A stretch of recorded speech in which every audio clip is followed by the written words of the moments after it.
बच्चों, स्वागत है मेरे नए वीडियो में। और आज के इस वीडियो में हम लोग क्लास 12 मैथ एनसीईआरटी की बुक का लेसन नंबर 5 जिसका नाम है शांतत्व एवं अवकलनीयता। लेसन नंबर जो 5 है शांतत्व एवं अवकलनीयता, उसके बाद लेसन नंबर 6 है अवकलनों के प्रयोग, उसके बाद लेसन नंबर 7 जो है समाकलन है और 8वां लेसन जो है समाकलन के अनुप्रयोग, और जो 9वां लेसन है आपका अवकल समीकरण। इन 5 लेसन्स को मिला के, इन 5 चैप्टर को मिला के कलन होता है, मतलब कलन जो शब्द आता है वो बनता है। और इस कलन चैप्टर में कौन कौन से मतलब पार्ट, कलन जो है आपका एक पार्ट है, इसमें से 44 नंबर के सवाल आपसे एग्जाम में पूछे जाते हैं। और इसमें कौन कौन से चैप्टर आते हैं, तो पहला तो यही लेसन नंबर 4, पहला तो ये रहेगा शांतत्व एवं अवकलनीयता। कलन में क्या क्या चीजें आती हैं, 44 नंबर का सवाल पूछा जाता है। एक नंबर शांतत्व एवं अवकलनीयता, दूसरा जो है अवकलनों के प्रयोग, अवकलनों के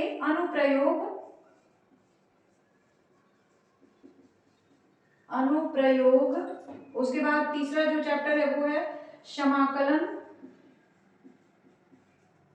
चौथा चैप्टर है आपके पास समाकलनों के अनुप्रयोग,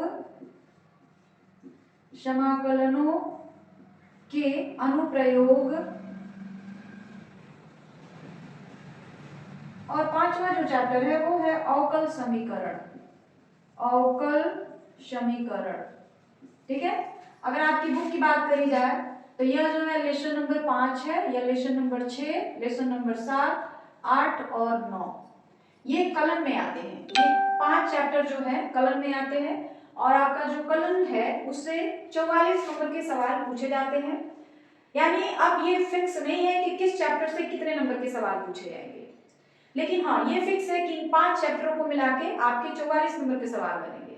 तो अगर आप कुछ भी नहीं पढ़ते हैं, केवल ये 5 चैप्टर पढ़ लेते हैं, तो पासिंग मार्क्स तो आपको यहीं से आ जाएंगे।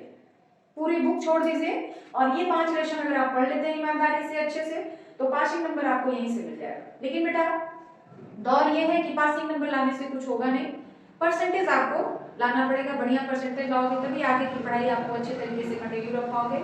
इसलिए जरूरी है कि पूरी बुक आप पढ़िए। ठीक है, तो आज जो है लेसन नंबर 4 हम लोग 5 पढ़ रहे हैं, कल हम लोग लेसन नंबर 6 का रिवीजन करेंगे, उसके बाद से हम लोग रिवीजन बंद कर देंगे और अब जो है हम लोग केमिस्ट्री स्टार्ट करेंगे।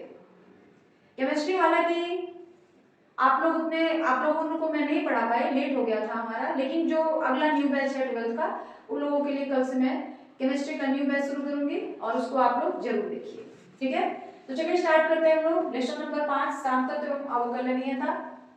इसमें कोई अलग से फॉर्मूला नहीं है, अवकलन करने के जितने आप फॉर्मूला जानते हैं वही सारे सफिशिएंट है। इसमें बस एक चीज होता है कि सतत फलन किसे कहते हैं।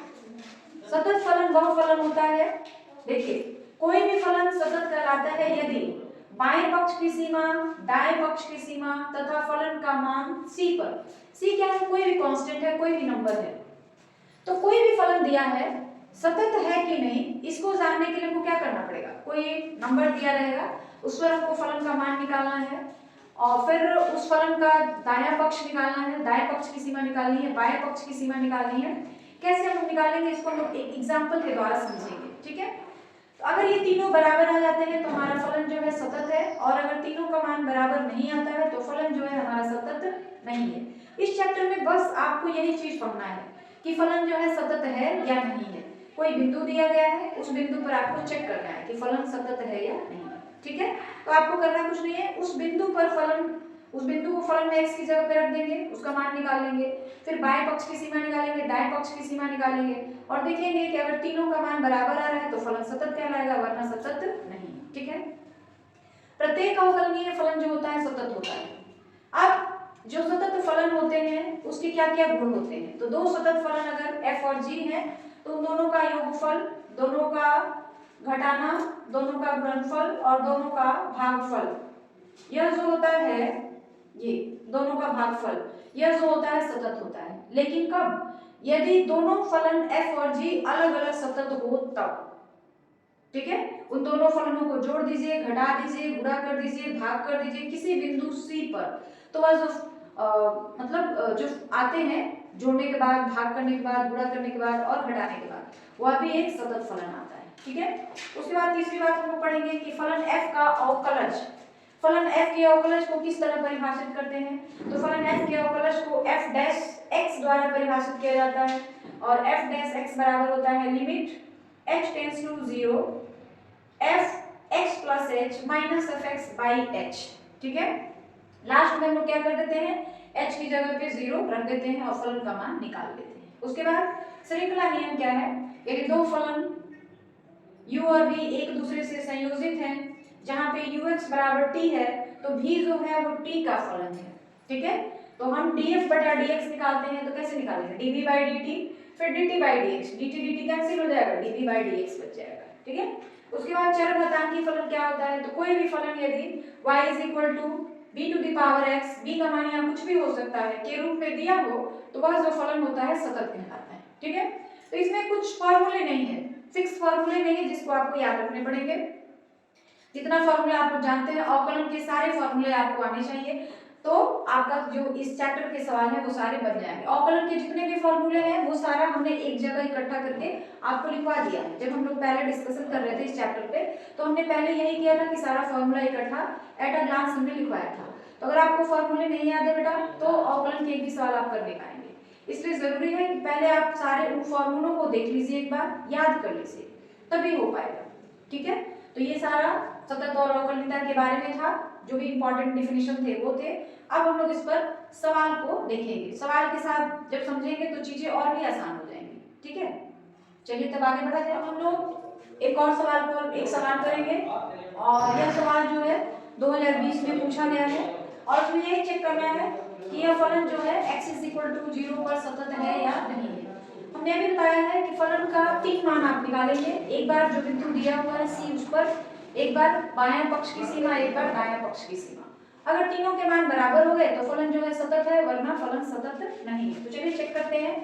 देखिए, फलन के दो मान तो यहीं से मिल जाएंगे, fx is equal to x square plus 3x plus 3, यदि x नॉट इक्वल टू 0, यानी x का मान अगर आप 0 से बड़ा लेते हैं तब भी फलन यही रखना पड़ेगा, और x का मान अगर 0 से छोटा लेते हैं तब भी फलन का मान यही रखना पड़ेगा। लेकिन अगर x की जगह पे आप 0 लेते हैं तो फलन का मान किसके बराबर हो जाएगा, 1 के बराबर। अब आपको चेक करना है कि फलन सतत है या नहीं है। ठीक है, तो चलिए पहले जांच करेंगे x इज इक्वल टू 0 पर फलन का मान, फलन का मान देखिए क्या निकलता है। तो f0 हमने क्या किया, x की जगह पे 0 रखा, इसका मान कितना आ जाएगा 1, क्योंकि fx इज इक्वल टू 1 कब आया है, जब x का मान 0 हो तब। तो हम लोग क्या करेंगे, 0 रखेंगे यहाँ पे, इसका मान आ गया 1। अब चाहे x का मान 0 से बड़ा हो, चाहे x का मान 0 से छोटा हो, फलन तो यही होगा, तो हम लोग निकालेंगे। अब हम लोग निकालेंगे x is equal to 0 plus 0 से बड़ा, तो 0 से बड़ा या छोटा जो भी रखेंगे फलन तो हमारे पास वही आएगा, पर फलन का मान 0 प्लस का मतलब 0 से बड़ा। ठीक है, तो इसको हम ऐसे लिखते हैं, लिमिट, या इसी को हम बोलते हैं RHL, left hand right hand limit, limit x tends to 0 plus, ये लिखते हैं। ठीक है, फलन क्या हो जाएगा हमारे पास, fx का मान यही रहेगा,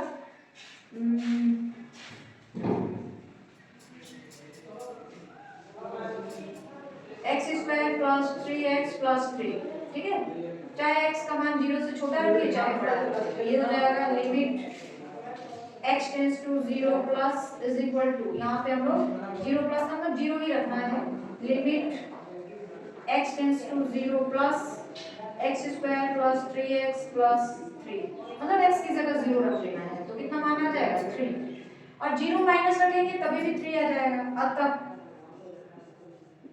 अतः fx x is equal to 0 पर सतत नहीं है, सतत नहीं है।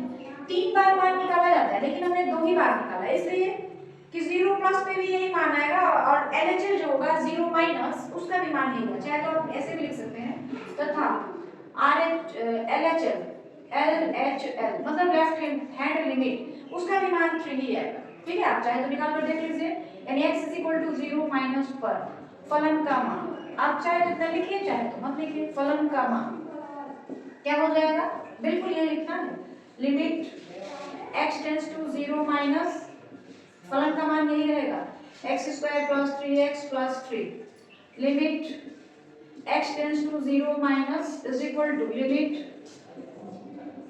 x tends to 0 minus x² + 3x + 3, x की जगह 0 रख दीजिए, 3 बचेगा, इसका मान कितना आ जाएगा 3। तो देखिए 0 पर फलन का मान 1 आ रहा, 0 प्लस पर यानी राइट हैंड लिमिट पर फलन का मान 3 आ रहा, लेफ्ट हैंड लिमिट पर फलन का मान 3 आ रहा, तीनों मान बराबर तो नहीं आ रहे ना, अतः यह फलन क्या होगा, x = 0 पर सतत नहीं होगा। ठीक है, आगे बात समझ में आगे बढ़ा जाए। अब हम लोग एक और सवाल को करेंगे। देखिए सवाल लिखा हुआ है, दिखाइए कि fx = mod of x = 0 पर सतत है। यह सवाल जो है बहुत ज्यादा इंपॉर्टेंट है, 2020, 22, 23 और 24 अलग अलग सेट में पूछा गया है, तो यह सवाल बहुत ज्यादा इंपॉर्टेंट है आपके लिए भी। तो चलिए इस सवाल को कैसे करेंगे, देखिए मॉड का मतलब ये नहीं, यहाँ पे लिखा है ना fx = mod x, हम लोग सभी लोग जानते हैं कि mod x का मतलब कोई धनात्मक संख्या होती है, ऋणात्मक चिन्ह नहीं लेना है, लेकिन जो लिमिट वाला सवाल आता है इसमें mod x का मतलब ये नहीं कि केवल प्लस x ही लिया जाएगा, इसमें प्लस x भी हो सकता है, माइनस x भी हो सकता है। तो देखिए कब प्लस x होगा, कब माइनस x होगा। fx =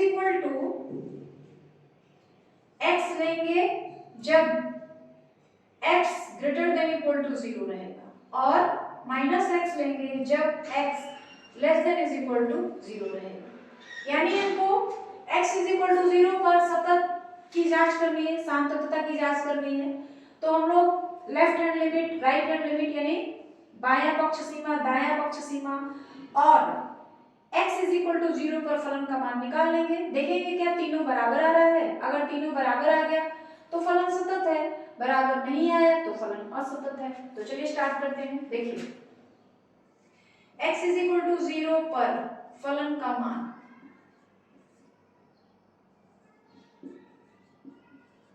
तो x = 0 पर fx का मान कितना लेंगे, देखिए ये वाला x लेंगे, ये कब के लिए है, जब x का मान 0 से बड़ा हो तब के लिए भी है, जब x का मान 0 हो तब के लिए भी है।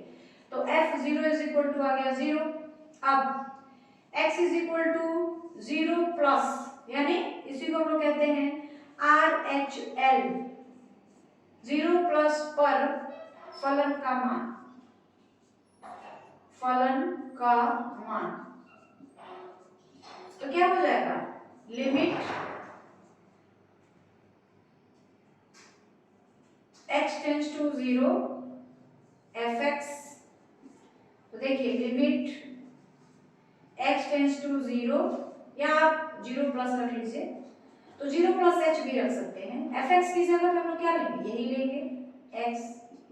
ठीक है, अब इसकी जगह पे हम लोग क्या रख लेंगे 0, फिर LHL यानी लेफ्ट हैंड लिमिट, LHL का मतलब हो गया लेफ्ट हैंड लिमिट, तो इसको हम लिखेंगे x = 0 माइनस पर फलन का मान, फलन का मान। ठीक है, तो limit x tends to 0 minus यहाँ रहेगा, माइनस का मतलब आप 0 माइनस h भी लिख सकते हैं, fx, चलिए fx यही लिखते हैं, fx का मान हम लोग क्या रखेंगे -x, तो limit x tends to 0 -x रखेंगे, तो -x की जगह -0 यानी इसका भी मान क्या हो जाएगा 0। RHL left right hand limit, LHL left hand limit और F0 इन तीनों का मान क्या आ रहा है, बराबर आ रहा है, किसके बराबर आ रहा है 0 के बराबर। अतः x = 0 पर फलन सतत है, x इज इक्वल टू 0 पर फलन कैसा हो गया, सतत है। आगे बात समझ में? इस तरह से यह सवाल जो है बहुत ज्यादा इंपॉर्टेंट है, ठीक है ना। आगे बढ़ा जाए। अब हम लोग एक अलग टाइप का सवाल कर रहे हैं। सवाल है e की पावर cos x के सापेक्ष sin स्क्वायर x का अवकलन ज्ञात करें। यह अलग टाइप का सवाल है और यह सवाल आपके एनसीईआरटी की बुक में भी दिया है एग्जाम्पल में। दूसरी बात, यह सवाल 2020 और 22 दोनों साल में पूछा गया। एक साल 2 नंबर में पूछा गया और एक साल 3 नंबर में पूछा गया, ठीक है। तो इस सवाल को कैसे हल करेंगे, तो यहाँ पे हम लोग दो फलन दिए गए हैं, तो एक फलन को u मान लेंगे और दूसरे फलन को v मान लेंगे। फिर पहले फलन के सापेक्ष दूसरे फलन का मान हमको निकालना है, ठीक है। तो इसको हम लोग क्या करेंगे, देखिए। माना कि u बराबर e to the power cos x और v बराबर sin स्क्वायर x, ठीक है। du by dx निकालते हैं, तो du by dx is equal to e to the power cos x, तो e to the power cos x हो जाएगा। फिर cos x का, तो cos x का जो अवकलन हो जाता है वो हो जाता है माइनस sin x, तो हम डायरेक्ट लिख दे रहे हैं माइनस sin x, ठीक है। यानी du by dx, sorry du by dx का जो मान आएगा वो क्या आ जाएगा, minus sin x into e to the power cos x, ठीक है। अब जो भी है उसका अवकलन करेंगे, तो dv by dx निकालेंगे, तो dv by dx क्या हो जाएगा, sin स्क्वायर x का, तो हम लोग इसको ना इस तरह लिखेंगे, sin स्क्वायर x का मतलब इसको इस तरह लिखिए, sin x के पावर 2 ऐसे। अब जैसे x स्क्वायर का अवकलन करते हैं, तो मान लीजिए ये जो sin x है वो हमारा x स्क्वायर है, तो x स्क्वायर का अवकलन 2x हो जाता है। उसी तरह से यहाँ भी 2 sin x हो जाएगा, लेकिन यहाँ तो sin है तो sin का फिर से अवकलन करेंगे, तो sin का अवकलन हो जाएगा cos x, ठीक है। अब हमको इसके सापेक्ष इसका अवकलन करना है, सोचिएगा इसके सापेक्ष इसका, जैसे हमको निकालना होता है x के सापेक्ष y का, तो हम लोग लिखते हैं dy by dx, यानी ये चीज जो होता है नीचे आ जाता है, तो हमको भी वही काम करना है। इसके सापेक्ष हमको sin स्क्वायर x का अवकलन करना है, तो हम लोग ऐसे लिखेंगे dv by du is equal to, ठीक है, ये चीज हमको निकालना है। अब हम क्या करेंगे, इसको इससे भाग दे देंगे, तो dv by dx बाई में du by dx, ये x x कट जाएगा dx से, मान दोनों का रख लेते हैं 2 sin x into cos x by minus sin x into e to the power cos x। sin x और sin x कैंसिल हो गया, बचेगा क्या हमारे पास, -2, यहाँ देखिए cos x बचा हुआ है और नीचे e to the power cos x, तो ये हमारा आंसर हो गया। जब भी इस तरह के सवाल हो कि एक फलन के सापेक्ष आपको दूसरे फलन का अवकलन निकालना हो, तो आप यही मेथड यूज करेंगे, एक फलन को u मान लेंगे, दूसरे फलन को v मान लेंगे, जिसके सापेक्ष आपको निकालना हो वो नीचे रहेगा और जिसका निकालना है वो ऊपर रहेगा। तो इस तरह से आप अलग अलग सवालों का हल कर सकते हैं, ठीक है। तो बात समझ आ गई, आगे बढ़ा जाए। अब हम लोग यह सवाल हल करेंगे और यह सवाल देख लीजिए 2019, 20 और 24 3 साल पूछा गया है, ठीक है। तो यह सवाल भी आपके लिए इंपॉर्टेंट है और इस तरह के सवाल मैं ये नहीं गारंटी लूंगी बेटा कि यही सवाल एग्जाम में पूछा जाएगा, लेकिन हाँ इस तरह के सवाल पूछे जाते हैं। और यह सवाल जो है 8 नंबर का सवाल है, ये जितने साल में पूछा गया ना बेटा, सारे सालों में 8 नंबर का सवाल पूछा गया है, ठीक है। लेकिन इस सवाल में है कुछ नहीं, बिल्कुल इजी है। तो चलिए स्टार्ट करते हैं। यह जो है चरघातांकी फलन है, तो इसके लिए इसका अवकलन कर नहीं सकते हैं, तो सबसे पहले आपको दोनों तरफ लॉग लेना पड़ेगा, ठीक है। तो इसको हम लोग क्या करेंगे, दोनों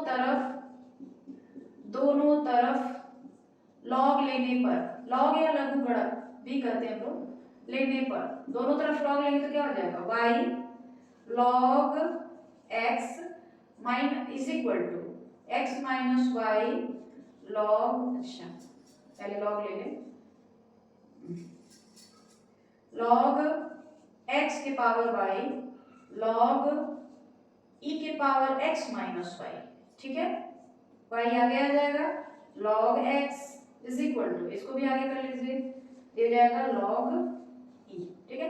log e का मान तो 1 हो जाता है, तो ये हो जाएगा y log x is equal to X minus Y, क्योंकि लॉग ई का मान 1 हो गया है, वाई को भी इधर ला दीजिए तो हो जाएगा Y log X plus Y is equal to X. हम क्या करते हैं, इन दोनों में से वाई कॉमन ले रहे हैं तो क्या बचेगा 1 प्लस लॉग एक्स बचेगा ना, is equal to x. Y का मान निकाल लेते हैं, वाई बराबर हो जाएगा x by 1 plus log x. आ रही बात समझ में, समझ आई है ना। अब हमको क्या करना है, D Y by D X का मान, तो दोनों तरफ x के सापेक्ष अवकलन करने पर ठीक है, तो दोनों तरफ x के सापेक्ष अवकलन करेंगे तो क्या हो जाएगा dy बाई dx, इधर ये वाला इसको हम लोग u मान लेंगे और इसको पूरे को हम लोग v मान लेंगे, ठीक है। तो u बाई v का जो फॉर्मूला होता है वो क्या होता है, पहले हम फॉर्मूला लिखते हैं v स्क्वायर, नीचे वाला v होता है ऊपर वाला u होता है, v square v into du by dx, ठीक है, minus u into dv by dx, ठीक है। अब इसी फॉर्मूले के आधार पर इसका हम लोग अवकलन कर देंगे, तो चलिए करते हैं। हमारा नीचे वाला v है तो ये हो जाएगा dy by dx is equal to, देखिए 1 प्लस लॉग x का होल स्क्वायर हो जाएगा 1 प्लस लॉग x का होल स्क्वायर, और ऊपर ये v है उसी तरह छोड़ देंगे 1 प्लस लॉग x, ठीक है, इंटू u का अवकलन, तो u x है, x का अवकलन 1 हो जाएगा माइनस x को उसी तरह रख लेंगे x और dv by dx of 1 plus log x, ठीक है, जगह की थोड़ी सी प्रॉब्लम है यहाँ पे देख लीजिए। तो ये हो जाएगा dy by dx is equal to 1 plus log x minus x, 1 का तो हो जाएगा 0 प्लस लॉग x का हो जाएगा 1 बाई x, ठीक है, नीचे 1 प्लस लॉग x का होल स्क्वायर। यहाँ तक क्लियर है आपको, कोई दिक्कत नहीं है। चलिए आगे 1 प्लस लॉग x माइनस इसको हम लोग अंदर, अच्छा x 0 1 प्लस x तो 1 बाई एक्स ही रह जाएगा, क्लियर है ना, और नीचे 1 प्लस लॉग x का होल स्क्वायर। बात समझ आई है, ये और ये कैंसिल, बचा क्या हमारे पास 1 plus log x minus 1 by 1 plus log x का होल स्क्वायर, क्लियर है कि नहीं, ये और ये कैंसिल हो गया, बचा क्या हमारे पास log x by 1 plus log x का whole square dy by dx, ठीक है। तो इस तरह से हमारा ये सवाल जो है कंप्लीट हो गया, और यह सवाल आपने देखा है इंपॉर्टेंट भी है और 8 नंबर के लिए है, ठीक है। और आज के वीडियो में बस इतना ही, बाकी हम लोग कल के वीडियो में जानेंगे, और कल के वीडियो में हम लोग लेसन नंबर 6 जो है यानी पहली बुक का लास्ट चैप्टर रिवाइज करेंगे, और वही जो होगा हमारा लास्ट क्लास होगा। और इसके बाद हम लोग जो है केमिस्ट्री को स्टार्ट करेंगे, और केमिस्ट्री को हम लोग फर्स्ट लेसन से स्टार्ट करेंगे, ठीक है, ताकि उसका फायदा जो न्यू 12th के बच्चे होंगे न्यू बैच के उनको भी मिल सकेगा, ठीक है ना। तो वीडियो के लास्ट में मैं यही कहना चाहूँगी कि अगर आपको हमारे वीडियो अच्छे लगते हैं तो प्लीज़ हमारे चैनल को सब्सक्राइब कर लीजिए, वीडियो को जितना ज़्यादा हो सके लाइक और शेयर करें, कमेंट करें, ताकि मुझे अपनी कमियों का एहसास हो सके और मैं उस कमियों को दूर करने की पूरी कोशिश कर सकूं, ठीक है।